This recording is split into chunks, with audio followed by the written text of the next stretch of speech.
Ano bang diferensya ng OIC at saka OIC Commissioner? Ang Mr. ano- Ledesma, you answer the questions Yes, properly. Yes, Mr. Chair.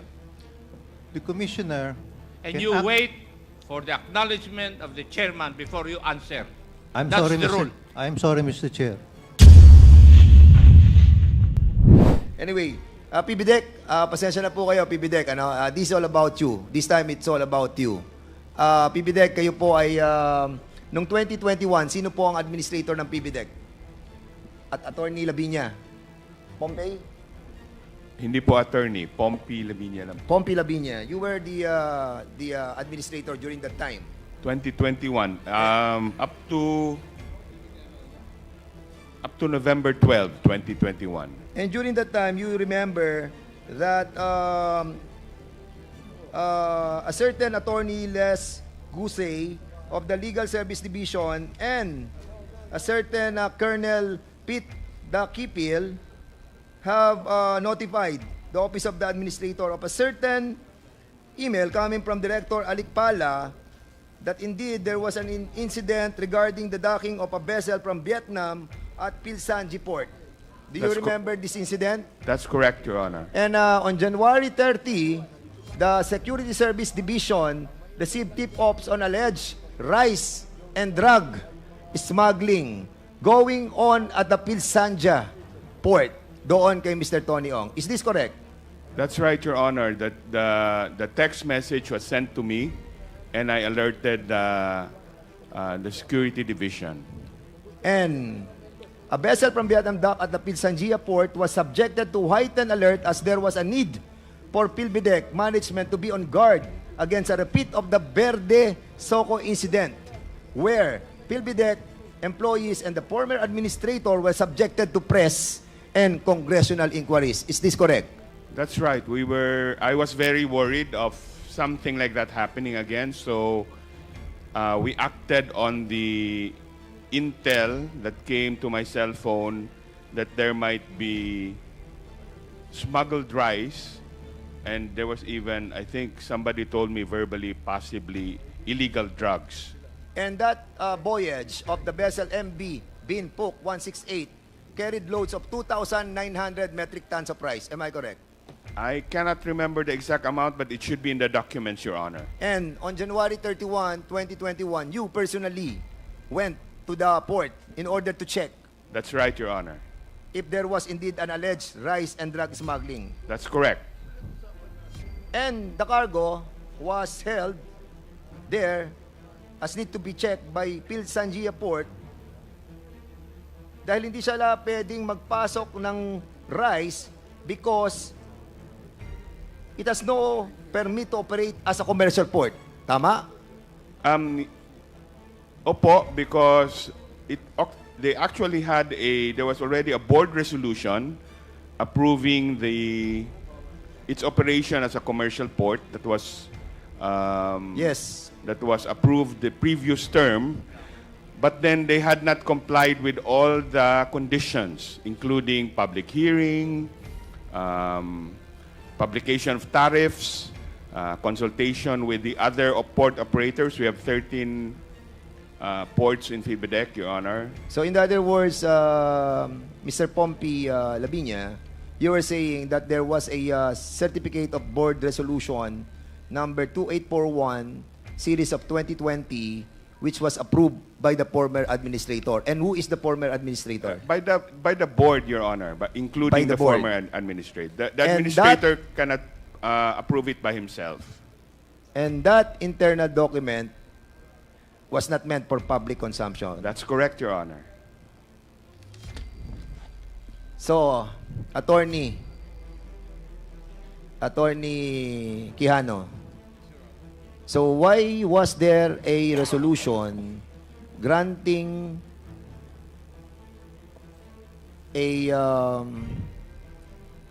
granting Sanjia a permit to operate commercially? Your Honor, in the beginning, as they built the plant, Your Honor, the purpose is to manufacture steel bars out from scrap and steel materials which are both domestically available and from abroad. And therefore, Your Honor, the subsequent request of Sanja was for the issuance of a permit for a port. The request was submitted to the board, Your Honor, for its approval. Subsequently, Your Honor, the board of FIBIDEC approved the request for the building direction of a port, Your Honor. Yes. Why do you have to approve a board resolution converting that port into a commercial port without persecuting? No, there is a, no... You know, wait. I'm still have the floor. While you haven't secured yet a permit coming from the DNR who issued an ECC. Your Honor, the permit, if you will notice, subjects itself to all the government requirements, including public hearing, Your Honor. Attorney Quijano, ang sinasabi ko po, bakit hindi muna kumuha sa DNR ng ECC dahil yung ECC nakasabi doon, hindi siya for commercial port. Di ba? Kung hindi pa siya commercial port, walang karapatan ang board ninyo, including you, to approve such resolution converting that to a commercial port. Your Honor, Ang dami po nating dapat kunin muna ng mga dokumento coming from the national agency before a resolution can be secured from PBDEC. wala pong converting, Your Honor. Ha? The request for a port was hindi po converting to a commercial port. Ang request po ng Sanja was for a port. Yes. So, binigyan po ng board ng approval for a port. Yung issue ng conversion, Your Honor, like what was pointed out by Administrator Lavinia, was subsequent because when the port was finished, it was already during the watch of Administrator Lavinia, Your Honor. Yes. My term was July 2017 to September 2020, Your Honor. So for your information, Attorney Quijana, ito ang nilalaman ng inyong resolution. Resolved to grant the intent of Pilsangia Port to engage in commercial operation subject to public hearing or consultation. Yes, Your Honor. So, since walang public hearing or consultation, so meaning, hindi mo siya mako-convert into commercial port. Am I Yes. correct? I agree, Your Honor. Yes. Bakit nakapasok yung mga rice? And I don't know if there is drug inside. Your Honor, that was not during my watch anymore, Your Honor. Sino to? Mr. Pompey Lavinia. Bakit? Bakit po nakapasok? Yes. Dahil hindi pa naman siya pwede mag-function as commercial port. But you allow to enter all those 2,900 metric tons of rice. Because it's not commercially operated yet. That's Dahil right. ang sinabi nyo dito, unless a public hearing or consultation must be subjected first. That's right, Your Honor. Have That's you conducted a public hearing? At the time, there was no public hearing. That's why we Yes. intercepted the boat because there was even no permission for the boat to land. Yeah, but would you allow the enter of the 2,900 metric tons? Eventually, you have decided to release all those 2,900. And I will tell you why. I will tell you why. Andito nakalagay. At 1:11 p.m. of February 2021, Attorney Gusay informed the administrator that she has verified with BOC Collector John Simon by phone call that the documents of the importation are in order and that BOC has also verified with Regional Director of NICA that there is no alert order for the importation. Suddenly, nagkaroon na ng clearance. A meeting was requested by Collector John Simon with the PBDEC representative in the afternoon. Attorney Gusay was allowed by the administrator to attend the meeting. A report on what transpired during the meeting was submitted by Attorney Gusay on February 2021. During the meeting, Attorney Noe S. Penillo Jr. disclosed that PBDEC 1A will be in trouble if the cargo was not released immediately. Sino? Sino ang sinasabi ni Noah L. Espinilio Jr., attorney, na kapag hindi na-release ang cargo, PBDEC will be in trouble? Tama po. We were being threatened by the Bureau of Customs that if we did not release the cargo, I would actually be liable for cases. Sino sa Bureau of Customs ang nagsabi na you will be in trouble pag hindi na-release ang mga bigas na hindi pa naman siya commercial port? Sino? I think it's in the report, Your Honor. What's the name? Who did it? You tell me. I I'm think going it's to look for it. I don't have copy of the report, but I think it's the lawyer of the shipper and then Manuel, was it Manuel, the BIR, the customs the customs person in charge in FIBIDEC at the time. Who's the And in fact, Your Honor, Commissioner Guerrero? No, si Commissioner Guerrero, nag-imbestiga si Secretary Dominguez after. Because they were actually thinking that I was holding the view of the customs and the view of the Department of Finance that I was holding the cargo illegally. Okay, Mr. Chairman, I know that this will take so long, no? This will take so long. We are not done yet. It's already 11:30 and I have an issue first with the immigration. But, Labinya, Attorney Labinya, Pompey Labinya. Yes po. We will be inviting you over again in the next hearing. Opo. We have to settle this issue. And we will Opo. be inviting those Bureau of Customs who have signed the release of this illegal smuggling of price sa Sanjia. Not yet a commercial port, pero ni-release. And even, yung initial indication that there are illegal drugs, shipment inside, was also cleared by NICA. Am I correct?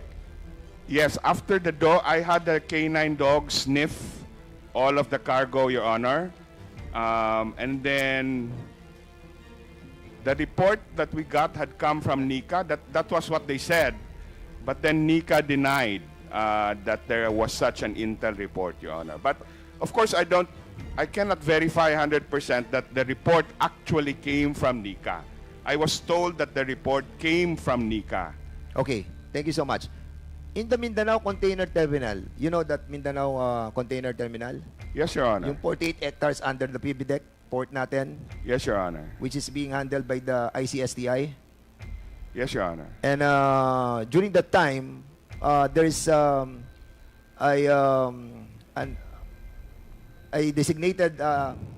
designated examination area. Di ba? Meron tayong designated, tinatawag natin DEA. Opo. Meron tayong DEA, designated examination area. Opo. During your time, nasaan ang designated examination area? Yung x-ray natin na supposedly, di ba? Yun na nag-check ng mga pumapasok nating cargo. Saan siya nakapwesto? Sa loob ng Mindanao Container Terminal o outside, nakalagay doon sa PBDEC? If I remember correctly, Your Honor, nasa labas. Yes, why? Why did you allow this? I- Who contracted the contract with Golden Sun and the PBDEC for a 30 years up to 2030? The contract together with the Golden Sun. Yung x-ray natin, wala sa loob, naandun sa labas. Paano natin ma-check ang lahat ng pumapasok na kargamento kung nasa labas siya? Tama po yun. Existing na po yun when I came in, so I don't know who And why you contracted did not it. check it and try to cancel that contract? Wala na tayong ma-check, Mr. Chairman. Lahat ng papasok doon dinadala sa PBDEC, doon ini-x-ray. Sige, Mr. Quijano. Yeah, Your Honor. During my watch, Your Honor, I called the attention of Mindanao. Container Terminal. No, the inspection unit for X-ray. In fact, Your Honor, I brought one of the X-ray units inside. However, you know, Your Honor, because of that, I got the heat and the people operating the X-ray got so angry. Eventually, Your Honor, customs insisted.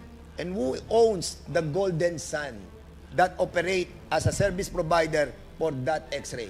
I cannot. What is the name? Kilala mo to. You tell us. I cannot with certainty say that, Your Honor, because I was not a contracting party of Golden Sun. the Golden Sun contract was entered into before my watch, Your Honor. Mr. Pompey, who owns the Golden Sun? I do not know, Your Honor, but the documents should be in FIBIDEC. PBD, kayo pareho eh. Ba't hindi nyo alam? Is it Dennis Uy? Yes or no? Ano po? Dennis Uy. I don't recognize that name, Your Honor. Sa Golden Sun. Yes or no? Hindi. I don't recognize the name. I don't know. Hindi mo kilala ni Dennis Uy. Hindi ko po kilala. Ikaw, Mr. Quilano, hindi nyo kilala. I haven't read the contents of the contract, Your Honor. And the contract states up to 2030.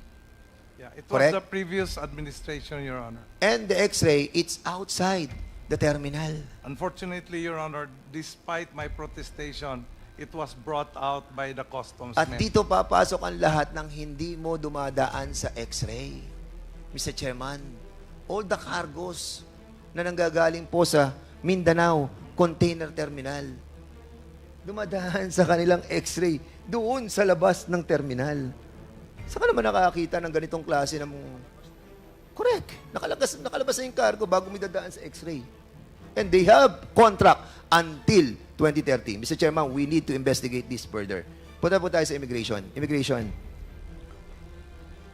Doon sa Miss Alice Go, remember that we have talked about the yung mga nahuli na mga 323 na mga Chinese sa Baofu. And remember that sabi ko sa iyo na kung may kilala ka sa immigration and you attended a Christmas party kay Attorney Carlos Capulong. Yes po, Your Honor. And you told me na kilala mo siya at ikaw yung guest speaker sa Christmas party.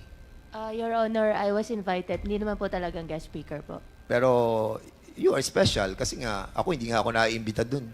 Ikaw naiimbita. Sorry ako. Okay. Mr. Attorney Carlos Capulong, gaano mo kakilala si Alice Go? Good afternoon, Your Honor. Yes, good afternoon. Mr. Good Chair. evening. Good evening, Your Honor. Mag-good morning na. 30 minutes na lang. Yes, sir. Gaano mo kakilala si Miss Alice Go? Good friend, Your Honor. How good is the friendship? We met over time, Your Honor. We met sometime May 2021, and then communicating. Then sometimes we go out for lunch or dinner, and then during that time I saw her. When I met her, she was not a mayor yet. She was an ordinary citizen. She was a businesswoman. And then I met her again personally during, I think it was sometime September of 2022. I went to the opening of Clark International Airport. All the LGUs of Pampanga and Tarlac were there. It was the opening. It was together with all the officials, and the president was there. My commissioner was there, and that's the time we. Bakit naman siya naisipan mong imbitahan sa Christmas party? Well, actually, it was just a chance invitation, Your Honor. Because since we met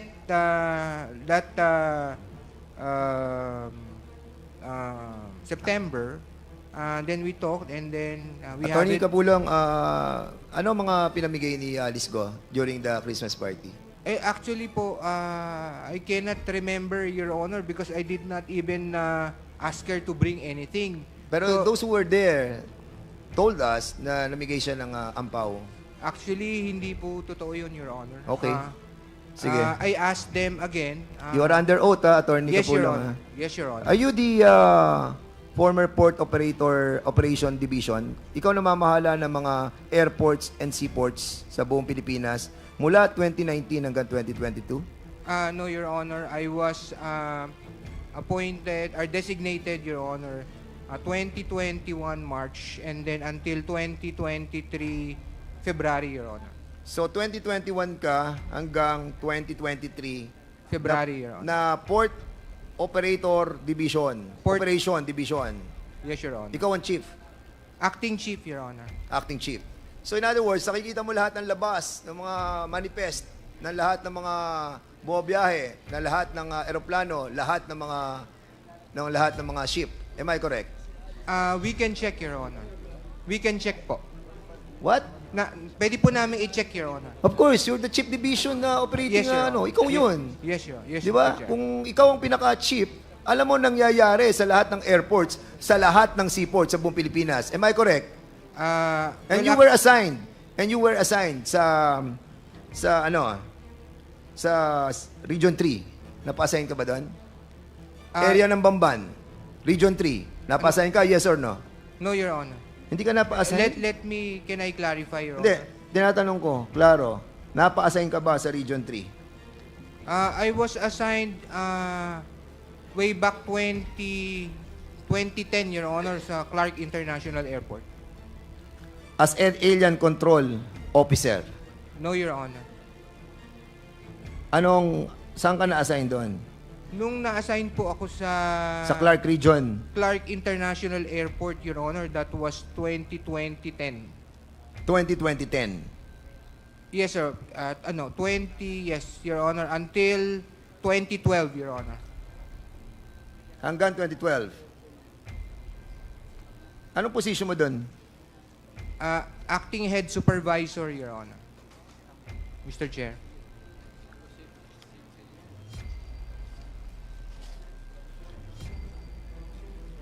You have a law firm, attorney? Wala po, Your Honor. Are you related to Michelle Mabute? No, Your Honor. Isn't she your girlfriend? No, Your Honor. You have you have a child with her? No, Your Honor. Are you sure? Yes, Your Honor. Okay. I want to make it sure. Right now you are suspended, am I correct? Yes, Your Honor. Why are you suspended?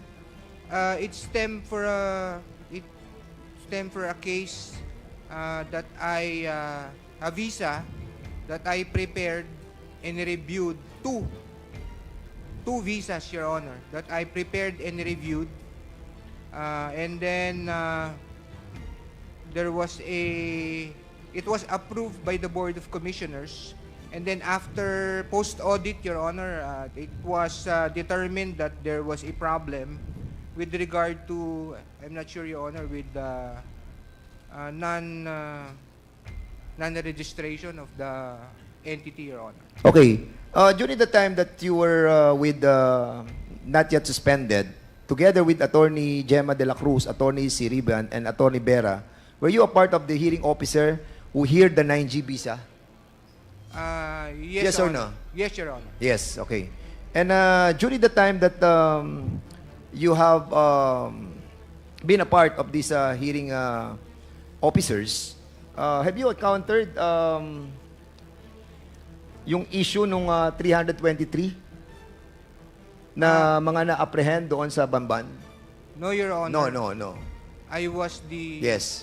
I was in the airport that time, Your Honor. And during that time, you have already established your position in that area. Am I correct? What area, Your Honor? Yung current before you were suspended. Saang position po? I was at the airport, Your Honor, 2021 to 2023 February, Your Honor. Kasi alam mo, Attorney Carlos, hindi naman sa pinagbibintangan kita. Ako lang naman. Pero nag-wonder lang po ako dahil kayo po yung Port Operation Division Chief for 2021 to 2023. And then, yung kaibigan mo, si Alice Go, na kasama mo sa Christmas party. And she was able to leave the country na nagulo ang buong Pilipinas, hindi malaman kung saan siya dumaan. Alam mo, gulong-gulo kami, attorney. Actually, lahat ng mga Pilipino nagtatanong paano siya nakaalis. And your friendship with her and you being a part of that division for so long, from 2021 to 2023, give us a cloud of doubts about what really happened. But we are not accusing you of something, no? I hope you understand the role of this Quadcom in investigating deeply on what really transpired, no? And accordingly, Mr. Chairman, yung 323 na Chinese nationals na nahuli doon sa Banban, sa lugar nila Miss Alice Go, this was heard by the Bureau of Custom. Commissioner Morente, sino po ang nag-hear ng kaso ng 323 foreign nationals who were apprehended from Banban, Tarlac? I think the figure, sir, is 332. 332, That yes. was the joint operation with the NBI and the BI. The hearing officer for charging them at the legal division, I think was it's headed by Attorney Arvin Santos, and then the Board of Special Inquiry that heard the case was the retired Attorney Ronaldo Ledesma, Your Honor. So, si Attorney Ledesma ang hearing officer ng Bureau of Special Inquiry, Board of Inquiry. Am I correct? Siya ang That's Executive correct, Chairman of BSI, and si Attorney Ruben Kasibang ang Deputy BSI. Tama? Mr. Chair, may I clarify, please? Yes, please. Mr. Chair, please. Good evening. Good morning. The resolution of the case was prepared by Attorney Kalingasan of the BSI. And then it was reviewed by Attorney Kasibang. And I approved the recommendation to approve. And then we submitted the approved recommendation for the approval of the Board of Commissioners. Ang tanong ko sa iyo, Attorney Ledesma, all of these 332 foreigners, do they have AEP, Alien Employment Permit? Mr. Chair, please, according to the records, they were charged under Section 37A7 because they were not properly documented and they did not have valid working visas and permits. Yes, correct. But the case against the 249 Chinese nationals were all dismissed. In other words, hindi sila na-deport. That is correct, Mr. At Chair. andito sila sa Pilipinas, gumagala pa rin sila. Correct? I do not know if they're still here in the Yes. Philippines, Mr. Chair. Andito sila. It's been 3 years. Now, ang tanong ko sa iyo, the process of getting a 9G visa is to have the AEP, correct? Mr. Chair, please, the process of issuing No, 9G... no. Answer me. Ang sinasabi ko, the process of getting a 9G visa is to secure an AEP coming from the Department of Labor and Yes, Employment. Mr. Chair. Correct. Yes, Tama. Mr. Chair. That is Okay. the primary Ang tanong ko sa requirement. iyo, Attorney Ledesma, yung 249 na pinakawalan ninyo, meron ba silang AEP na galing sa DOLE? According to the records... and According to the records according o according to the report, DOLE? Did you have a due diligence sa DOLE about the AEP prior to your issuance of 9G visa to those 249 Chinese nationals? Do you have? We did not check You did the not get a AEP, due Mr. diligence Chair. from DOLE? DOLE. Please, DOLE. Asan ang DOLE? We invited DOLE. Can you kindly tell us kung yung sa Banban, Tarlac that was apprehended by NBI and Bureau of Immigration have AEP? How many AEPs did you release for Hongshen?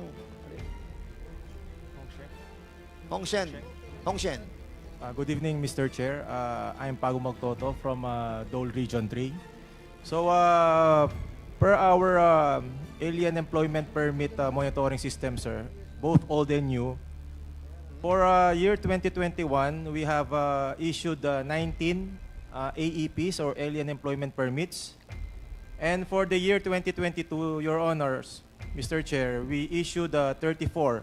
Wait, 2021, you issued how many AEPs? 19, Mr. Chair. 19. Oh, Sir, Attorney Ledesma, they issued 19 AEPs, a requirement prior to the issuance of 9G visa. Para sa kaalaman ng ating mga kababayan, this 9G visa, kapag sinecure mo, mabibigyan mo ng 3 taon dito magtatrabaho yung mga Chinese national na yan. Kaya ayaw nila ng SWP o yung tinatawag nating working permit. Dahil yon 6 months lang yon. And AEP is one of the requirement of the 9G visa para makapagtrabaho dito yung mga Chinese na yan. And, of course, dapat, kung magtatrabaho sila dito, priority natin ang mga Pilipino. Pero hindi pinaprioritize. Saan ang galing, Attorney Ledesma? Kung 19 lamang ang nakuwang nabigay nilang AEP doon sa Hongshen, yung nahuli doon na 332, pinakawalan nyo yung 249, okay? Saan ang galing ang AEP nila? They were charged, Mr. Chair, with working without visas and permits. Oo nga pero bakit nyo nga dinismiss Tapos pinakawalan nyo yung 249 It's a matter of the rules of evidence, Mr. Chair. That's why they were released. Wala na nga silang AEP. Di ba? Sinasabi na ng DOLE, 19 lang ang AEP. Yung 249 na dinismiss nyo, pinakawalan nyo. Wala silang AEP. In other words, kung wala silang AEP, hindi nyo sila pwede bigyan ng 9G visa. Correct? Yes or no? We do not issue 9Gs, Mr. Chair, the BSI. So anong in-issue nyo sa kanila? The 9G visas are issued by the Board of Commissioners through the legal division. Of course. Not the BSI. At dumadaan yan sa Board of Inquiries of Special Inquiry. Don't fool me. Dumadaan sa Board of Inquiries yan. Dumadaan sa inyo. Yes. Alien employment permits, Mr. Chair, during my time there at the Bureau of Immigration, we do not process 9Gs. Hindi nyo pinaprocess ang 9Gs because ang nag-a-approve nun, Commissioner. The 9G visa applications are processed by the legal division. Legal division, Yes. and then, saan sa dadating? Dadaling siya sa, bago siya dumating sa, sino pumipirma sa kanila? Mga commissioners, correct? Yes, Mr. Chair. And you are one of the commissioner. Mr. Chair, You were one of the commissioner during that time, correct? I was the executive chairman of the Board of Special Inquiry. Of course, but you are also the commissioner. Tama? Yes or no? Commissioner ka din Assign ka lang sa Board of Inquiry Tama? Ikaw ay isa sa commissioner during that time, and then you were assigned as the head of executive director of the Board of Special Inquiry. Di ba? Are you a commissioner during that time? Yes or no? What date, Mr. Chair? I'm asking. You know very well kung kailan ka naging commissioner. Ba't ako tatanungin mo? I was never commissioner, Mr. Chair. Ano ka doon? Officer in charge. Officer in charge. You were not a former commissioner of the BOI? Never. Ayan o. Are you Rolando de Ledesma? Never a commissioner. Mr. Chairman, I will show you. Ayan ang pangalan niya. Ronaldo Ledesma, officer in charge, commissioner. Hindi ka ba? I'm not. Wait. I was officer in charge, not commissioner, Okay, Mr. Mr. Chair. Chairman. You are OIC. Yes, Mr. Chair. I was OIC. But your function is still commissioner. OIC ka. In 2010. Okay. Alam mo, Attorney Ledesma, please, you were an OIC. I was an OIC, Mr. O yan. Chair. 2010. OIC commissioner. OIC lang ho nakalagay sa akin. Hindi Tama. commissioner. How many Chinese people have you recognized during your incumbency? Mr. Chair, I don't remember, Mr. Chair. Mr. Chair, Congressman Acop, with the indulgence of Congressman Fernandez. ano bang diferensya ng OIC at saka OIC Commissioner? Ang Mr. ano- Ledesma, you answer the questions Yes, properly. Yes, Mr. Chair. The commissioner And can you act- wait for the acknowledgement of the chairman before you answer. I'm That's sorry, the Mr. rule. I'm sorry, Mr. Chair.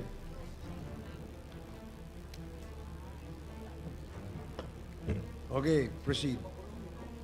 The Okay. office, the office, Tanong ko, are you asking something? No. Let him reply first. Sige, what is your response? an officer in charge has limited powers, Mr. Chair. He cannot perform acts concerning policies.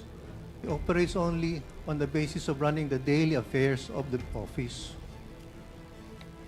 But the commissioner can implement policies, serious policies and guidelines. At ang OIC, Mr. Chair, he often takes directions from the Secretary of Justice, while a commissioner and exercises discretion on Okay. important matters. Sige. What are the instances when there is a need to appoint an OIC?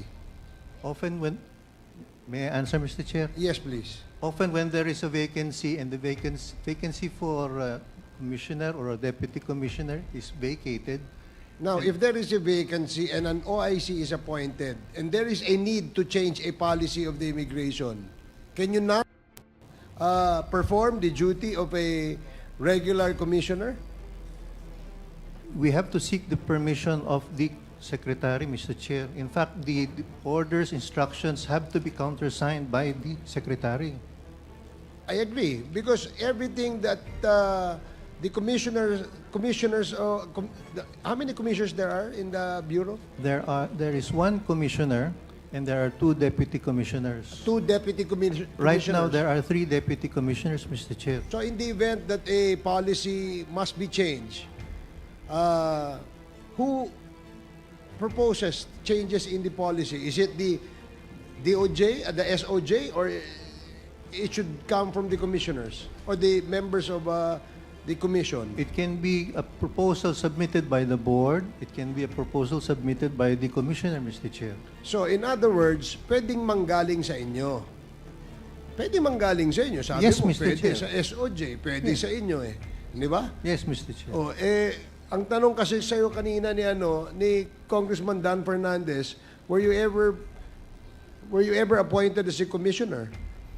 Sabi mo no, OIC lang. You're trying to give us an answer that you probably feel that cannot pinpoint to you directly being or effectively performing the function of a commissioner. Yun din yun eh. Di ba? Yun din yun eh, di ba? Practically all the functions of a commissioner can be done by an OIC except on matters where policy will be proposed, correct? Yes, Mr. Chair. Di 99%, ganun din yun. Dahil Yes, pang sinagot, tinatanong ka lang niya kanina kung nag-commissioner ka eh. Kasi nagpapalusot lang Mr. Chairman sila Alam mo, ito yung bagong alam mo, nakakalungkot, yung pastillas gang na sinasabi nila. Napalitan niya ng pipino gang. Pipino. Mga peking Pilipino na pinalulusot nila. Yung mga peking AEP. Na wala naman silang in-issue na AEP Ang Dolly 19 lang Tapos, meron doon, may AEP, nakalusot, dinismiss nila yung kaso, pinakawalan nila 249 ng mga Chinese, na ngayon kasalumuhan natin, yung mga foreigners na yon. As a matter of fact, Mr. Chairman, I will show you something. Dahil ito sa ginagawa nila, yung recognizing, yung ating pong mga Chinese, mga national, ayan, marami silang mga taga-ombudsman, sa ombudsman, sa mga Bureau of Immigration, na mga empleyado nila, na sukang-suka na sa nangyayari sa loob. Meron tinatawag silang Gucci gang sa loob. Meron silang tinatawag na pastillas gang at ang pinakamalaki ay ang Filipino gang. Pipino gang. Dahil mga peking Pilipino. Mr. Chairman, pakita niyo yung yung nirecognize nilang mga, saka naman nakakita, Mr. Chairman, 60 years old. 60 years old. Ha? I-recognize mo. Late registration, 60 years old, 50 years old, 49 years old, recognize. At ang sinasabi, Chinese father or mother, or ang mother ay Chinese, tapos Pilipina ang mother o kaya father. And then, kukuha ng birth certificate na late registration, makikita nyo yan. Yung mga nandyan, 60, 50, 49. Yung mga Chinese na yan, Mr. Chairman, 18 years old pa lamang, pwede na lang piliin kung ano sila, Pilipino o Chinese. During that time of being an 18-year-old, doon ka mamili kung sino ka, kung Pilipino ka o Chinese. Pero 60 years old, 49, ganito kakapal ang inaprubahan nyo. Isa pa lamang ang nakukuha ko. Saying that all these Chinese became Filipino. Kaya dumadami ang mga Chinese sa atin because of you. Mr. Chair, gusto ko lang pong tanungin si Atty. Ledesma, bakit naging OIC ka dahil walang commissioner? Yes, Mr. Chair. O ibig sabihin, ikaw ang commissioner. Walang commissioner, ikaw ang OIC. Ibig sabihin, ikaw ang commissioner. Mr. Chair, I would like to declare that I'm going to file a resolution investigating the Bureau of Customs. The Bureau of Immigration. And Mr. Chairman, I'll be allotting, Mr. Chairman, I'll be allotting my 2-month salary here in Congress sa mga matitino nating mga kababayan na nandiyan sa Bureau of Immigration na makakapagturo kung paano nakataka si Alice Go using our airports or seaports. Yung 2 buwang sweldo ko, ibibigay ko sa inyo. Help us. This Quadcom is serious in cleaning our government. Join us, Mr. Chairman. Mr. Chair, kayo nung mabibigay? Hindi, sa makakapagturo kung paano nakataas. I'm pretty sure, Mr. Chairman, because I have checked the CAAP. Ang CAAP, meron silang mga biyahe papunta ng Kota Kinabalu, papunta ng Singapore, na galing sa Clark, galing sa Subic, galing sa Palawan, walang passenger. And they know the ports. They know the seaports. They handle the division of checking those flights going out and going in. Maluluwag ang mga seaports natin. Maluluwag ang mga airports natin. And our people, hindi lahat sa immigration, thank you to all those immigration officers and employees who are faithful to their duty. But, to those who are bad eggs, sorry, pero magkalaban tayo. Linisin natin ang gobyerno, tulungan ninyo ako, 2 buwan na sweldo ko, ibibigay ko sa makakapagturo kung paano nakataka si Alice Go with the help of our immigration officers. Mr. Chairman, maraming salamat po.